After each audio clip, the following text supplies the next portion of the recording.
Hello everyone, good morning yan. Lalakad muna ako bago ako manood ng laro ng mga anak ko ng tubigan nila ng tennis. Ayan, dito ako sa isang area ng Saskatoon.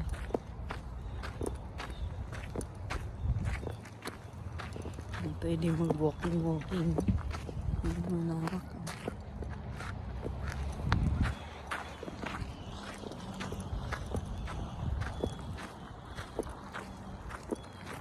Paglakad-lakad muna.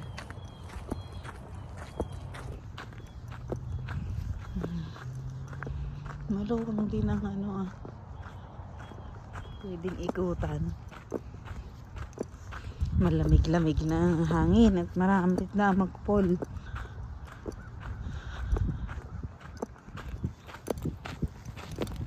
Okay muna.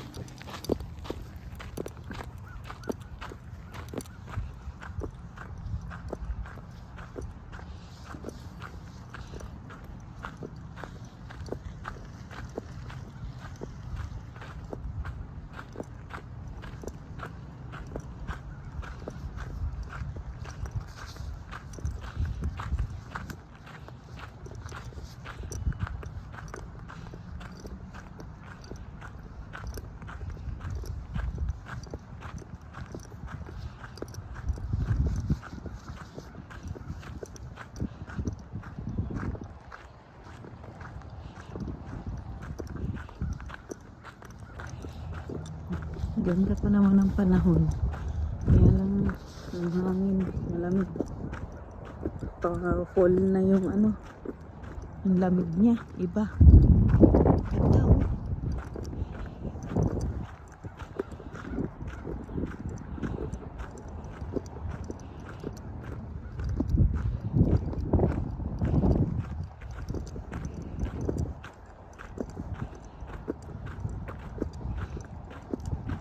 Patapos na yung summer, kaya parating na yung fall, malamig na.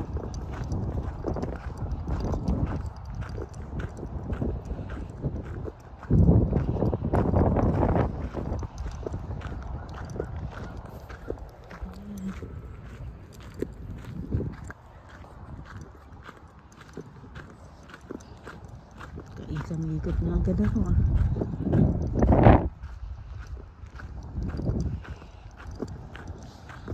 Doon sila naglaro ng tennis. Mga anak ko at mga kaibigan nila.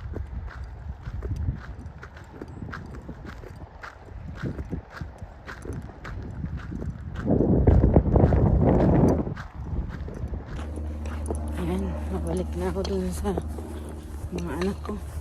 Pagod na. 10 ikot yata ako dito sa na to.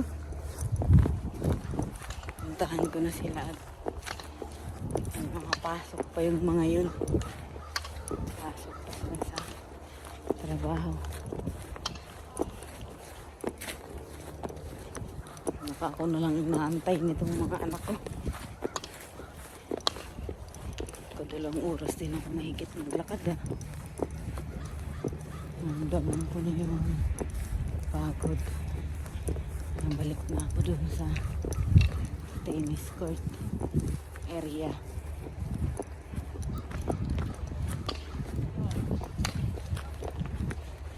Nakapagod na rin itong mga anak ko. Pwede rin maglaro.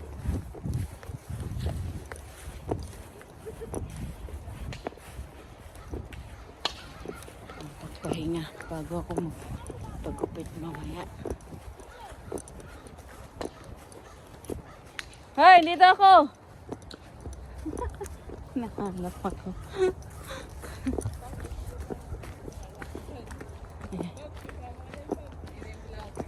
Ano, uwi na tayo?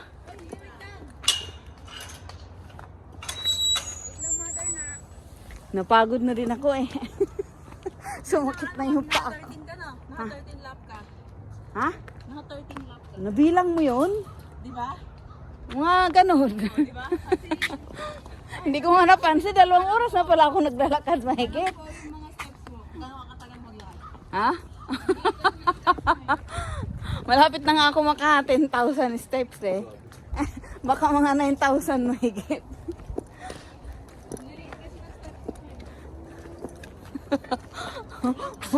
Napagod kayo kakaanta. Come here, kasi come here. Ayun, tapos na sila maglaro ng pupulot ng mga bola.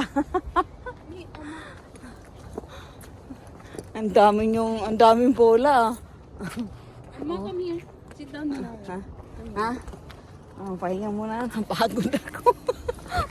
Panoorin ko silang magligpit ng tennis balls. Ang dami nilang bola. Oh. Ha? Ito, sama ka dito. Oh.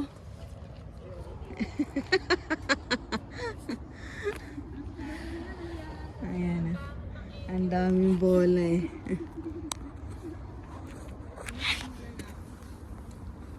Pagod na yung mga dala din ng mga ano eh. Camping chair eh. Mga Boy Scout, Girl Scout tong mga to eh. Ondago. Laging handa eh oh. Daming gamit. Inom ako tubig. Tubig ko. Nauhaw. Ako na magligpit nito pag tayo. Ang bilis naman ng oras pag nabisi eh.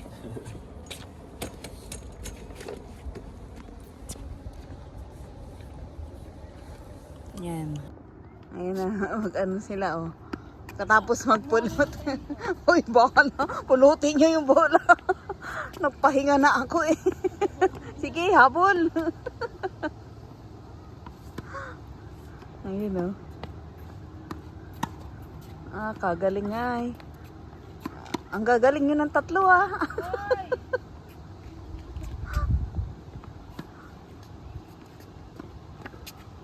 Oh, pasok ka. Malakas ang ano niya ni Linlin eh. Yung braso mag ano eh. Maghataw. Mami, grabe ka. Hindi. Uy, wala ko sabing malaki. Sabi ko malakas. Len, iniiba ng ate mo, Len. Inano ka. Dino-joke ka lang ng ate mo, Len. Kaya nga ano yan eh. Champion yan sa volleyball eh. Ikaw, pasimple-simple ka lang eh. May medal na inuwi. Wala kaming alam, naglaro. Ang lakas ng... Mana ka sa daddy mo, Len. Maano yun sa sports eh, magaling.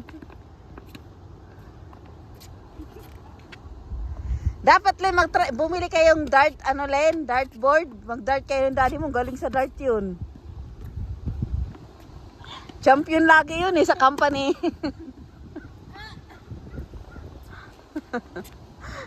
Len, daddy mo nagtatrabaho sa Pinas? Uuwi na lang yun, may grocery rin dala, tapos trophy, nanalo pala.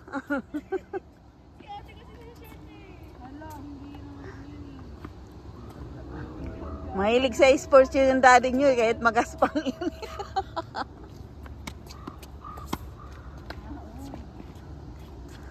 Nag-warm up muna bago uwi.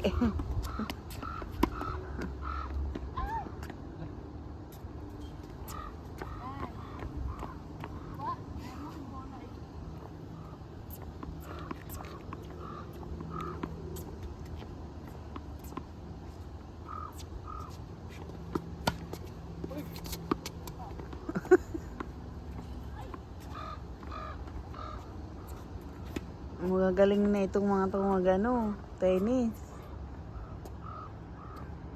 Ang career nyo para lumaban na kayo sa competition. Pwede na eh.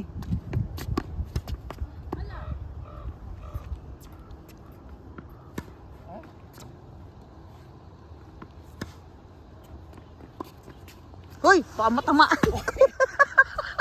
Ang lakas niyan.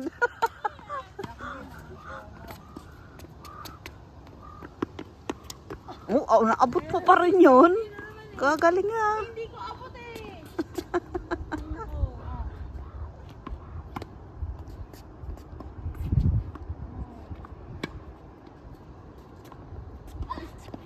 Habol mo pa yun, Len. Malupit. Haba ng bias ni Linlin eh. Nahabol pa eh. Alan.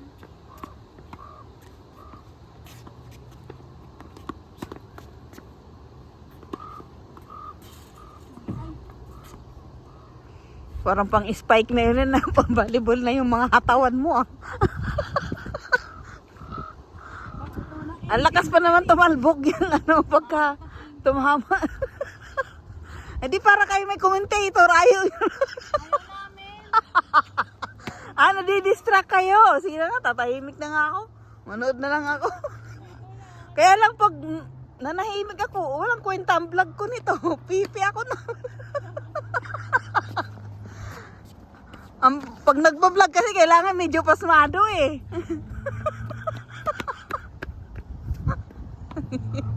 Nadidistract sa bibig ko yung mga anak ko. Nakakatawa naman mga panoorin eh. Gumagaling. Uy! Lay, para pinupunterya mo ako na ka.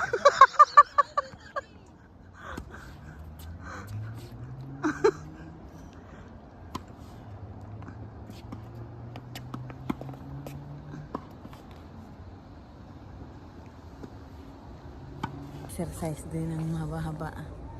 Yun lamang po. Maraming salamat. Bye-bye.